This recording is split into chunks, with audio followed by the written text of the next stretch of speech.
comparto pantalla. ¿Están viendo o no están viendo nada? No, doctora, no Se se ve ve en nada. blanco, doctora. ¿Ahí ven? ¿Ahí sí? Se ve en blanco, doctora. Bueno. Es una enfermedad granulomatosa zoonótica que se produce en zonas tropicales y subtropicales, ¿sí? Es endémica de nuestra zona y dentro de la etiología tenemos que el agente transmisor, ¿ahí se ve? ¿Tampoco? Sí, se ve, doctora. Y ahí se ve, doctora. Bueno, muy Sí, ya bien. se ve, doctora. Estamos entonces, que es una enfermedad parasitaria que se llama leishmaniasis, eso ya les dije, ¿sí? El agente transmisor es un parásito del género Leishmania y el brasiliensis, que es un subtipo, es el más importante para nosotros, ¿sí? La leishmaniasis cutáneo-mucosa es la que nosotros tenemos que abocarnos porque es la que tiene manifestaciones bucales, ¿sí? Este parásito, al amanecer y al atardecer, ¿sí? Vuela al atardecer, el mosquito vuela al atardecer y al amanecer, ¿sí? Recorre distancias cortas y vuela abajo. ¿Cómo se transmite? Por la picadura del mosquito hembra, que es hematófaga, ¿sí? Que es un flebótomo. Infecta a animales y a humanos. Y algunos animales transmisores son los gatos y los roedores. ¿Cómo sigue su proceso? Bueno, el perro... Doctora, sí, se le salió la sí, presentación. bueno, vamos a compartir de nuevo. No sé quién cerró, pero...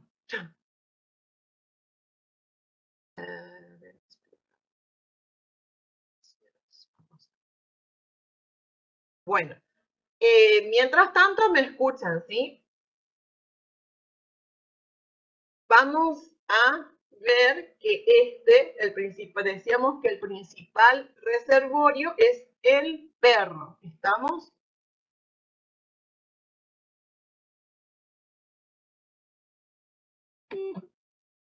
El perro es el reservorio del parásito y nos da una leishmaniasis visceral. Se contagia el mosquito, o sea, el perro está infectado, el mosquito lo inocula. Doctora, aún no se ve la presentación, te quería avisar por las dudas. Bueno, mientras tanto yo le estoy hablando, ¿sí? Para que puedan tener los conocimientos y ahora vemos la presentación. Ya estoy solucionando mientras tanto. Tenemos que si un mosquito no portador pica a un perro infectado, se infecta y puede transmitir el parásito, ¿sí? Si el mosquito infectado pica a la persona, puede transmitir la enfermedad. La leishmaniasis, tenemos la tegumentaria americana o cutáneo-mucosa, que es la que nos ocupa hoy, ¿sí? Lo que vamos a hacer es ver las características, ¿sí? La incidencia es la cuarta, quinta década de vida, es endémica de los climas subtropicales y tropicales, como ya les dije. El periodo de incubación ronda los 30 días.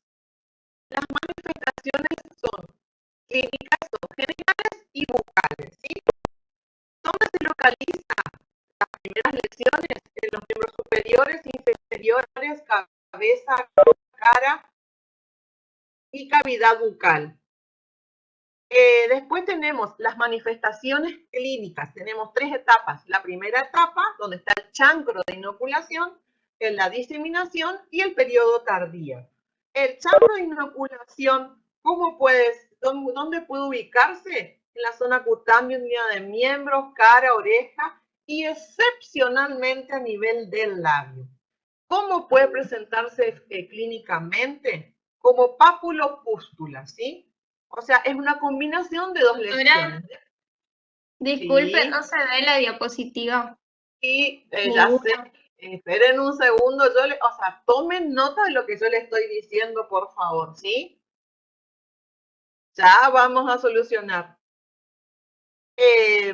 Las pápulopústulas estas pueden ser únicas o múltiples, pueden tener hasta 4 centímetros, pueden ser redondeadas u ovaladas, ¿sí? Pero creo que no está grabando la clase. No, pero no se preocupen. A ver, a ver una cosa, chicos. Ustedes estamos haciendo el teórico sincrónico presencial para que ustedes, o sea, no hace falta que esto se grabe. Ustedes, o sea, esto no es obligatorio que se grabe. Después yo les puedo pasar el PowerPoint. Lo que yo quiero es que me entiendan lo que yo les estoy hablando. ¿Estamos? Así que, por favor, les pido que pongamos un poco de voluntad porque la verdad que este sistema, yo estoy acostumbrada al Zoom y bueno, esta es otra forma de presentación que estamos estrenándonos. Así que yo les pido que tomen nota de lo que yo les estoy diciendo. ¿Estamos, por favor? Bueno, entonces, quedamos en las 3 etapas. Primera etapa, prediseminación y tardío, que teníamos la primera etapa, el chancro de inoculación. ¿Estamos?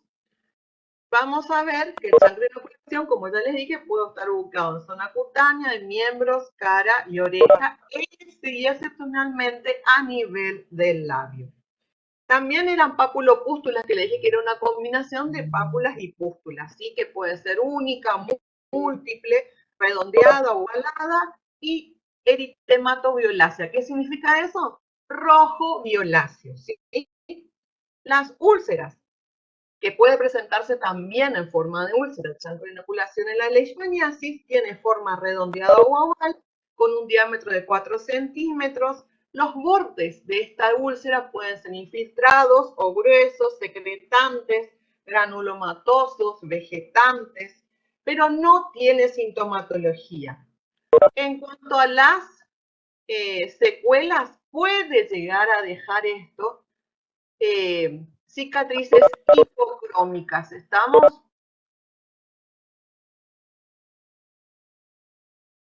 ¿Estamos hasta ahí entonces? Entonces, las etapas, el chancro de inoculación puede tener evolución de 3 a 4 meses. ¿Estamos? Ahí se ve la presentación. No, doctora, no se doctora, no se ve. Bueno, qué bueno que ando con la tecnología. Bueno, sigamos, ahora vamos a ver cómo hacemos. Entonces teníamos el chancro que podía ubicarse a nivel del miembro superior y que era una úlcera, ¿sí? Única, múltiple, puede tener hasta 4 centímetros de diámetro, ¿sí? Bordes redondeados, infiltrados. Acá.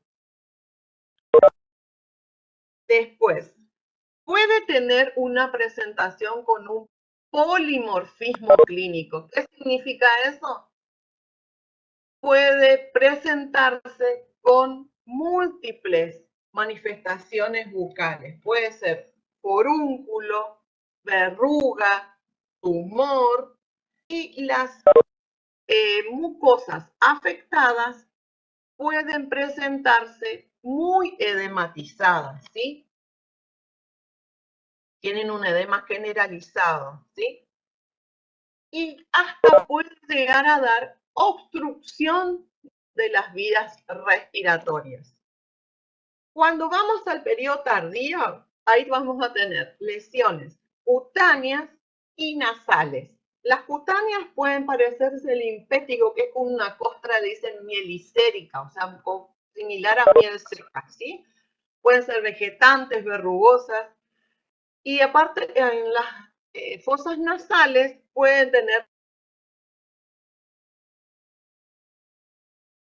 lesiones, una función puede llegar a del cartílago,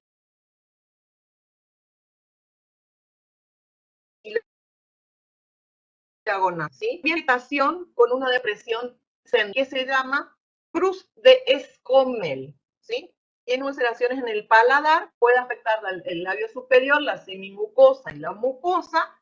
Generalmente es el superior el más afectado. En la úvula puede tener vegetaciones y en lengua y piso de boca es muy poco frecuente. ¿Cómo hacemos el diagnóstico en base a la evidencia clínica? ¿Sí? Y también a un examen histopatológico. Y el tratamiento es de un equipo multidisciplinario, ¿sí? Es resorte del médico infectólogo. ¿Estamos? Entonces, vamos de nuevo. Teníamos la leishmaniasis cutáneo mucosa o tegumentaria americana, es la que nosotros nos ocupa. ¿Por qué? Porque nosotros tenemos lesiones en boca y lesiones en piel, ¿sí? Que son las que son relacionadas con nuestra área de influencia. ¿Cómo se clasifica? Puede ser tropical, visceral o calazar del adulto, visceral o calazar infantil, y la que nos ocupa a nosotros la tegumentaria americana o cutáneo mucosa. ¿Qué incidencia tiene? La cuarta, quinta década de vida, clima subtropical o tropical, recordemos que una enfermedad granulomatosa, puede tener una incubación de 30 días aproximadamente, manifestaciones clínicas generales y bucales, el chancro de inoculación se puede ubicar en miembro superior e inferior, en cabeza y cuello y cavidad bucal. Tiene 3 etapas, primera etapa donde está el chancro de inoculación, el de diseminación, el periodo tardío.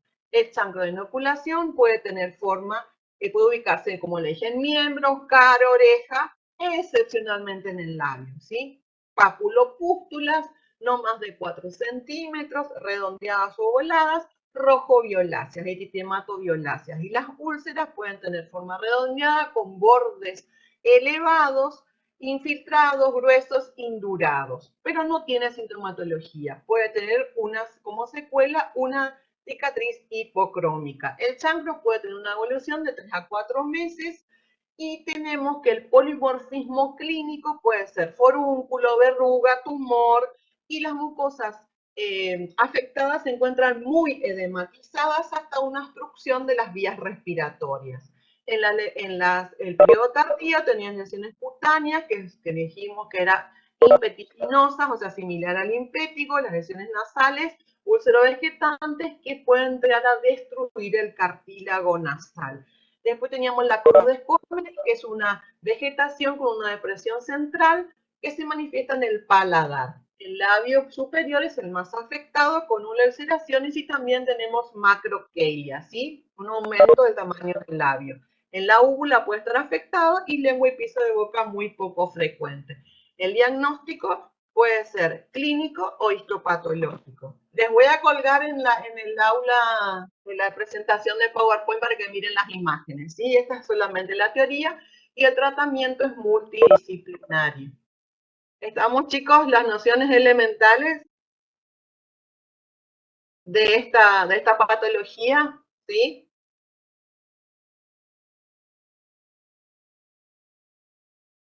Es una enfermedad entonces granulomatosa causada por la Leishmania brasiliensis, ¿sí? Y todas las demás patologías, o sea, cuadro clínico que va a manifestarse en el paciente portador de esta enfermedad. Les voy a colgar la presentación de PowerPoint. ¿Estamos? Ahora les dejo con la doctora Campos que les va a dar blastomicosis e histoplasmosis.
otra vez se cortó.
Che, ¿se les cortó a todos? Y no se escucha nada. No se escucha la Chicos, presentación, ¿ya doctora. va a continuar el teórico? ¿Oh?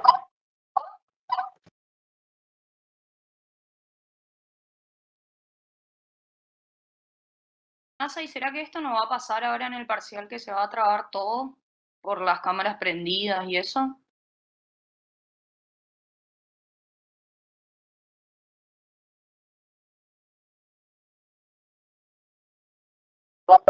No, chicos, esto no va a pasar en el parcial, no se preocupen.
Porque si no se va a acoplar.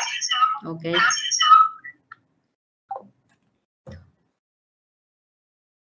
A ver si podemos arrancar, chicos. Perdón por la demora, pero esto de la tecnología es medio complicadito y queríamos 2 personas usar al mismo tiempo el mismo usuario y contraseña. ¿Me escuchan? Sí, se escucha, doctora. Listo, perfecto. Sí, doctora. Voy a tratar de ser lo más veloz posible para que tengan un tiempito y de todos modos el lunes que viene afinamos o vemos las dudas que puedan quedar, ¿sí? Ahí yo no veo, no estoy viendo, ahí está. Yo tengo que hablar de micosis profundas. ¿Qué son las micosis profundas? Son aquellas que producen lesiones más allá de la membrana basal del epitelio y que se van a diseminar en el organismo por vía linfática, hemática o por contigüidad. La que sigue, María. Dentro de las micosis profundas hay 2 que nosotros tenemos que tener en cuenta. La blastomicosis sudamericana y la histoplasmosis. La que sigue. Vamos a comenzar con la blastomicosis sudamericana. La que sigue, Mary.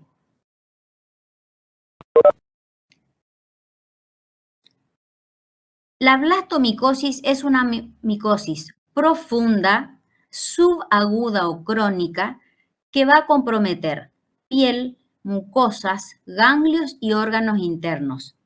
¿Por qué es importante que sepamos esto? Porque es endémica en zonas rurales, tropicales y subtropicales, húmedas y boscosas. Por ejemplo, norte de Brasil, Paraguay, Venezuela y en la Argentina las provincias de Misiones y Corrientes. O sea que es habitual o por lo menos es frecuente que encontremos esa patología en nuestra zona. ¿Y por qué otra cosa es importante que el odontólogo sepa? Porque en el 90% de los casos la lesión se inicia en la boca del paciente. La que sigue, Mary. ¿Cómo se conoce a esta patología? Se la conoce como paracoccidioidomicosis, granuloma paracoccidioideo, enfermedad de Lutz Esplendore Almeida. ¿Quién origina esta enfermedad? El hongo se llama Paracoccidioides brasiliensis o Blastomyces brasiliensis. Si se fijan, lo que está señalando la flecha en la diapositiva, van a ver que es un hongo que tiene una forma esférica que mide entre 15 a 20 micras y tiene una membrana gruesa y va a estar rodeada por esporos que a la vista da la impresión o el aspecto de ser una rueda de timón. La que sigue.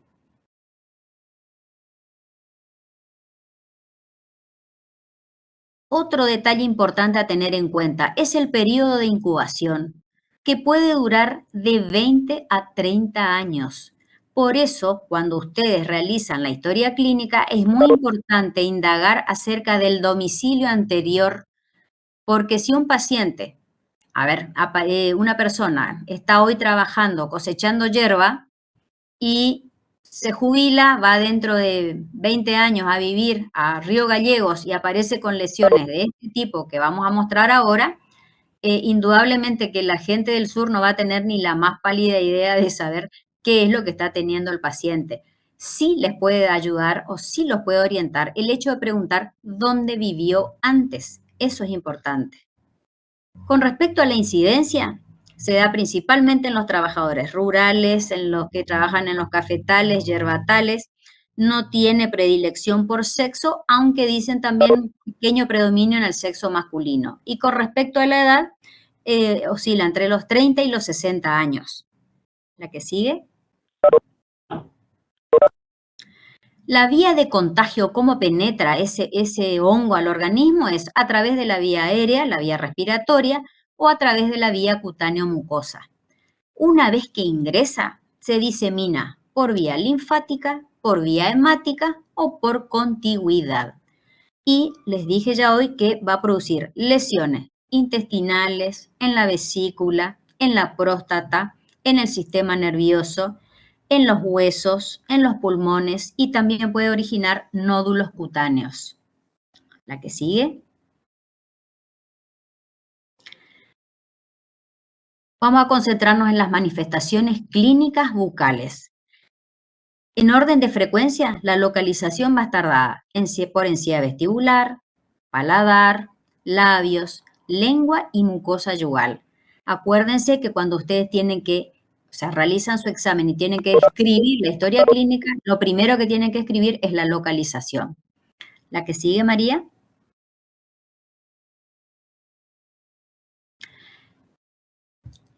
En la encía vestibular, esta lesión que vemos es la más importante, es la lesión típica, es la lesión característica y es lo que se conoce como lesión patognomónica de una enfermedad. Es la que le da el nombre, o sea, uno ve eso y sabe que está viendo esa enfermedad. Esto es lo que se conoce como estomatitis helvética o úlcero moriforme. ¿Y qué es? Es una erosión, así que vayan refrescando lo que es lesiones elementales, es una erosión finamente vegetante que tiene bordes irregulares, tiene un puntillado rojizo, hemorrágico o purpúrico que puede producir hemorragia en napas. Y ese puntillado corresponde a las ectasias vasculares. Si palpamos, es de consistencia dura, lardácea. Lardácea quiere decir que es como estuviéramos palpando la piel del cerdo. Y además, fíjense que a pesar de ser una lesión erosiva, es indolora. Eso es sumamente importante. Esta es la lesión que ustedes no se pueden olvidar a la hora de describir. La que sigue, María. ¿Qué pasa con esa lesión, con esa erosión finamente vegetante? Va produciendo infiltración, toma el tejido gingival, va destruyendo los procesos alveolares y va a llevar a la movilidad y a la pérdida de las piezas dentarias. Fíjense el estado de la boca de ese paciente. Ese fue un paciente que atendimos en la clínica hace muchos años. La que sigue, María.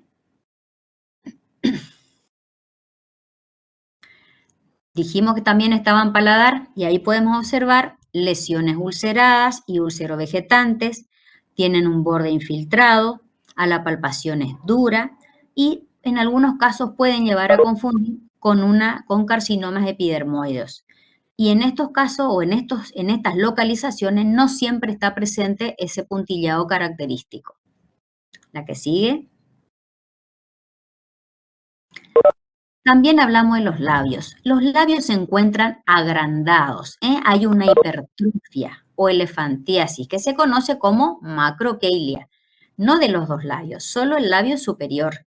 Ese labio va a estar tumefacto, está edematizado. Podemos observar todas las ulceraciones superficiales, la de las lesiones típicas. ¿Qué pasa con qué importancia o qué característica tienen en esta localización? Que pueden dejar fibrosis y cicatrices. Entonces, llega un momento que esa fibrosis o cicatriz va a restringir la apertura bucal y se va a producir la microstomía. Otra cosa, esa macroquilia o ese labio superior que está aumentado de tamaño recuerda a la boca del mono o de tapir. Entonces, hay un signo típico de la blastomicosis es el labio trombiforme. ¿Mm? La que sigue. Entonces, a nivel del labio superior veíamos una macroquelia, el labio de monotapir, y fíjense lo que hablé de las cicatrices o fibrosis. Restringen la apertura bucal y generan eso que ustedes están viendo abajo, que es una microstomía, es del mismo paciente que les mostré hoy, que atendimos hace muchos años en la cátedra. La que sigue. Fíjense a qué grado de retracción puede llegar que el paciente no puede abrir la boca. ¿Mm? La que sigue, María. Y estaban dando bien porque Pilar me parece bien total. Claro, es que me dice conectar. ¿Quién está hablando? A nivel de la lengua, hay hipertrofia o macroglosia. Fíjense ustedes la diapositiva que están viendo. Recuerden que el paciente está limitado en su apertura bucal. Fíjense que solo puede abrir, se le está forzando en esa diapo. Fíjense el tamaño que tiene la lengua y que permite ver la indentación de los bordes, y también en algunos casos se pueden presentar ulceraciones vegetantes.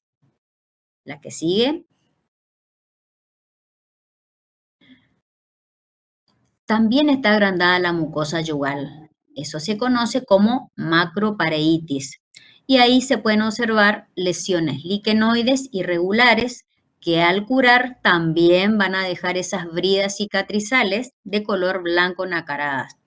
Ahora, cuando esas bridas cicatrizales, fíjense lo que les digo, van a ocupar los surcos, imagínense, gíngivo-yugales y gíngivo-labiales, quiere decir que ocupan todo el fondo de surco, ese fondo de surco desaparece, se aplana.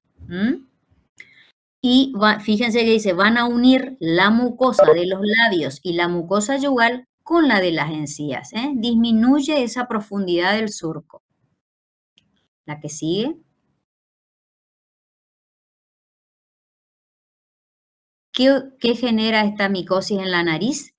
Afecta la región vestibular, pero no destruye el cartílago. Ahí está la cara del paciente que les dije que vimos hace muchos años. Si ustedes, lástima que por ahí en la diapositiva o en la foto uno no puede apreciar realmente, pero si ustedes veían esa nariz tan de cerca, uno nos explica cómo podía respirar y cómo podía vivir con esa boca tan limitada en su apertura. Otras cosas que también podemos observar a nivel de las amígdalas es la presencia de ulceraciones, y a nivel de laringe se puede producir afonía. La que sigue, María. ¿De qué sintomatología se acompañan todas estas lesiones? Puede haber cialorrea, disfagia, halitosis, odontalgia. Lógicamente, está tan disminuida esa apertura. Acuérdense que se aflojaban los dientes, pérdida de la pieza dentaria. Trae todo este grupo de síntomas. Otra cosa importante es la presencia de adenopatías, que son poliadenopatías en la zona submaxilar y también genianas. Y a la hora de palpar, esas adenopatías se desplazan, son móviles y no duelen. La que sigue. Dentro de las manifestaciones generales, o sea, lo que vimos, eso es lo importante y lo que ustedes tienen que conocer lo más profundamente posible. Ahora, a nivel general, es un paciente que si observamos una radiografía de tórax es muy parecido o se asemeja a una tuberculosis pulmonar. Pero ¿qué pasa? En este caso, las lesiones pulmonares, recuerden que podía entrar por vía aérea, se van a ubicar cerca de la base. Y además, en general, el paciente tiene un buen estado general, no así en un paciente tuberculoso. También puede presentar adenopatías cervicales y acuérdense que al diseminarse puede producir lesiones en piel, en huesos, en distintas vísceras, puede haber decaimiento, puede haber pérdida de peso y puede haber alteraciones hemáticas. La que sigue. ¿Cómo hacemos el diagnóstico? vamos a tener el diagnóstico clínico que va a estar dado por la presencia de las lesiones patognomónicas o típicas. Quiere decir que tenemos que buscar la estomatitis belvética. Podemos buscar lesiones úlcero-vegetantes en paladar y recordemos el labio de tapir, el agrandamiento o elefantiasis del labio superior. Acordémonos de la macroglosia en la lengua y la macropareitis, que es la hipertrofia de la mucosa yugal. Y después recurrir a exámenes complementarios, que es buscar el hongo, estudio histopatológico y estudio micológico para tratar de detectar la presencia del hongo en el cultivo. La que sigue. El diagnóstico diferencial va a ser con la histoplasmosis, que es la que vamos a ver ahora, que tiene mayor incidencia en el sexo masculino, hay otra pérdida de peso, no es tan crónica como esta, tiene otras características. Y con las leishmaniasis que vieron recién, que va a producir también lesiones en el paladar, pero que en este caso la leishmaniasis produce destrucción del cartílago y del tabique nasal y acá dijimos que respeta. Además, acá tiene una úlcera que sería en la leishmaniasis como un chancro de inoculación y tiene pocas adenopatías cervicales, mientras que la blastomicosis sí tiene adenopatías.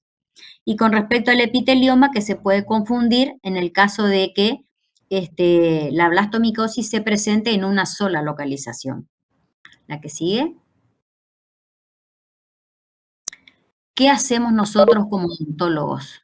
Y acuérdense que nosotros tenemos que acostumbrarnos a trabajar en equipo, así que el tratamiento de este tipo de patologías es multidisciplinario. Es muy probable que tengamos que derivar al infectólogo, que va a prescribir los antimicóticos que correspondan. Generalmente se utiliza o de elección es la anfotericina B. Y eso se emplea en forma endovenosa y también se utilizan las sulfamidas como la sulfametazona. ¿Qué pronóstico tiene esta patología? Es de pronóstico reservado. La que sigue. La bibliografía le paso lo mismo que va a ser la de la histo. Esto es lo de blastomicosis. Ahora vamos a ver la histoplasmosis. Esa es otra micosis profunda.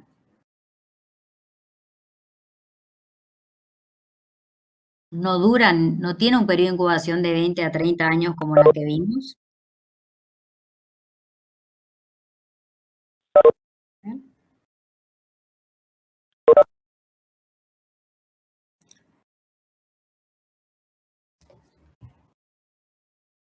Ahí estamos. Exacto. Tiene frecuentes manifestaciones bucales. Se la considera una enfermedad oportunista, sobre todo en pacientes con HIV, que ya vieron la semana pasada. Esta tiene como zona endémica el clima subtropical o templado con mucha humedad. Y en América del Sur, como América del Sur, Inglaterra, Sudáfrica, y en nuestro país específicamente, Buenos Aires, Córdoba y Santa Fe. Vuelvo a decirles la importancia de saber y de indagar acerca del domicilio anterior. La que sigue. La etiología. El hongo que produce esta micosis es el Histoplasma capsulatum. Vive y se desarrolla en el suelo, realiza su ciclo ahí, está relacionado con las heces de los pájaros, aves de corral o murciélagos. Y el viento es el que va a encargarse de dispersar los esporos. Se da preferentemente en el sexo masculino y la edad es entre los 40 y los 55 años. La que sigue. El contagio o la vía de ingreso es por la vía aérea, puede ser por vía cutánea a través de la piel o vía mucosa, ya sea bucal o intestinal. Y fíjense la diferencia, tiene un periodo de incubación nada más que de 20 meses. La que sigue. Existen distintas formas clínicas, pero solo vamos a ver las dos que están en distinto color. La histoplasmosis generalizada crónica y la bucofaringia solitaria, porque son las que producen manifestaciones bucales. La que sigue, María. La de... no. Seguí esta no, la que sigue. Vamos directamente a las bucales. Ahí está. La histoplasmosis generalizada crónica va a presentar a nivel de los pulmones, fíjense una cosa, infiltraciones en los lóbulos superiores. La que vimos recién, la blasto tenía en la base. Fíjense la diapo, las fosas nasales van a presentar lesiones úlcero-vegetantes, pero tampoco afectan el cartílago ni el hueso. A nivel de laringe, el paciente puede estar afónico, como la anterior, va a presentar adenopatías cervicales y cuando se generaliza puede producir hepato y esplenomegalia, puede haber alteraciones de las suprarrenales, alteraciones cutáneas múltiples, la presencia de pápulas que se ulceran, puede haber decaimiento, pérdida de peso. La que sigue. Es frecuente esta forma de histoplasmosis en pacientes con HIV. El tiempo que transcurre entre la primoinfección y la aparición de las lesiones es de unos 20 meses. Se dan pacientes delgados, con tos, afonía, dificultades en la deglución, lesiones faríngeas, laringeas, fiebre. Recuerda mucho o nos hace acordar a un paciente con tuberculosis pulmonar. La que sigue. Entonces, vamos a las dos que tienen las manifestaciones bucales. La que sigue, María.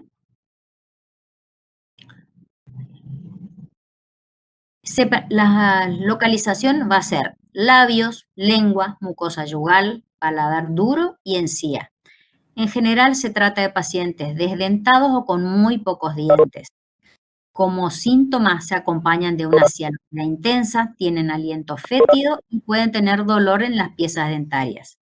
La lesión típica en estos casos son lesiones necrobióticas blanquecinas. Quiere decir que cuando hablemos de la lesión elemental es una necrobiosis.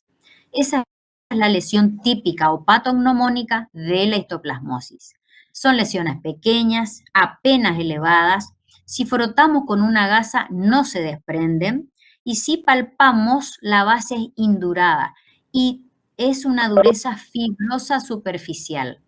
Esa lesión además suele estar rodeada de un halo eritematoso erosivo. ¿Y qué otras manifestaciones podemos ver? Erosiones, úlceras, vegetaciones, nódulos y lo que tiene es que pueden también sobreinfectarse con candidiasis. La que sigue.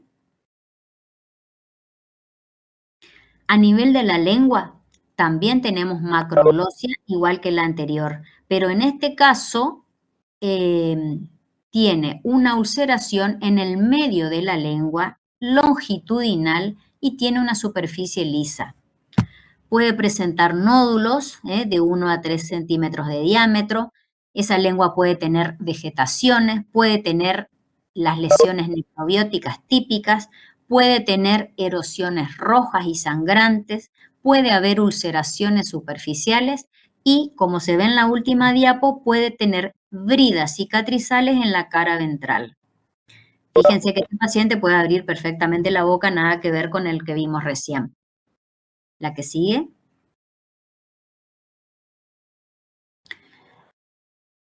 En este caso, a nivel de los labios, también va a haber un aumento de tamaño, pero no el superior como en el otro.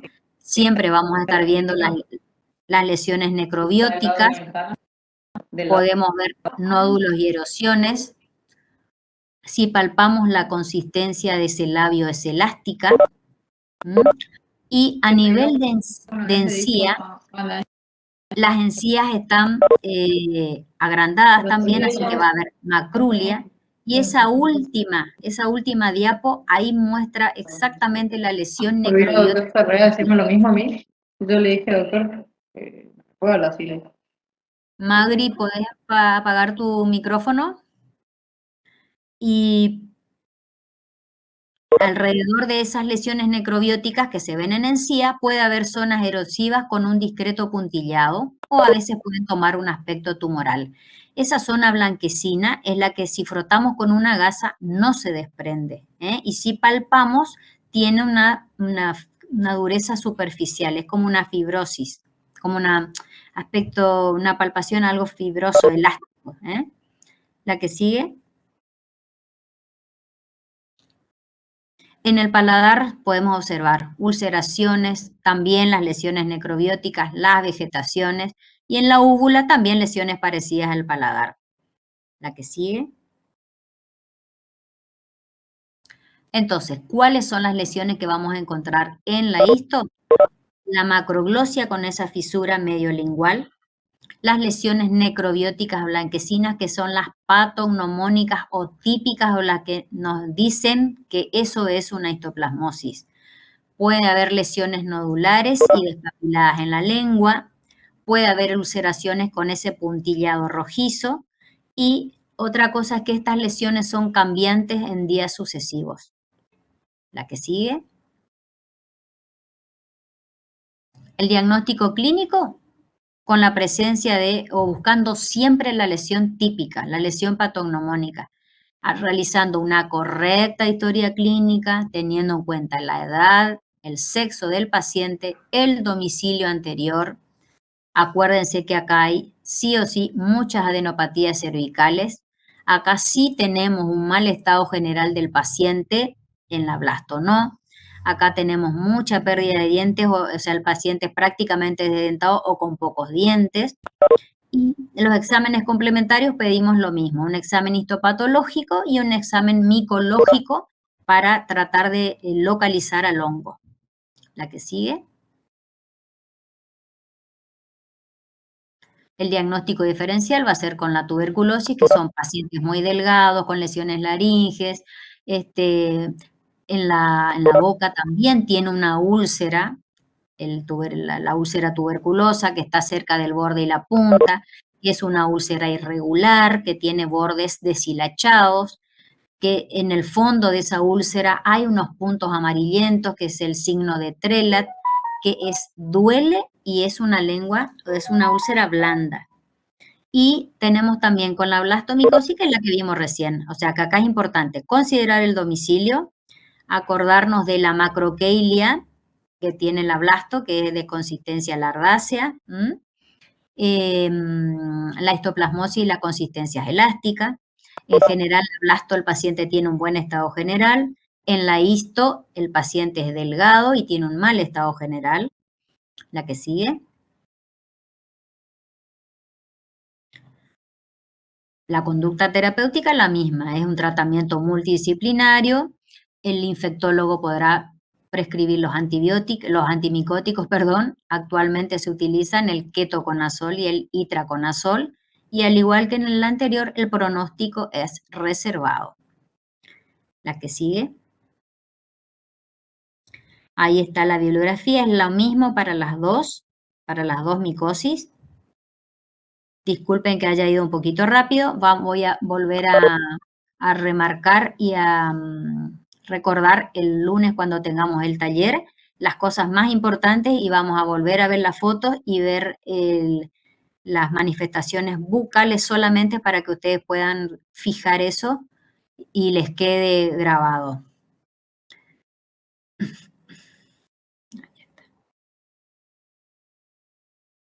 Les dejo un ratito para que se despejen un poco antes del parcial.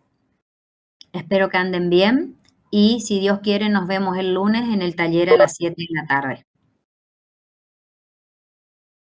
Gracias, profe. Chau, chau.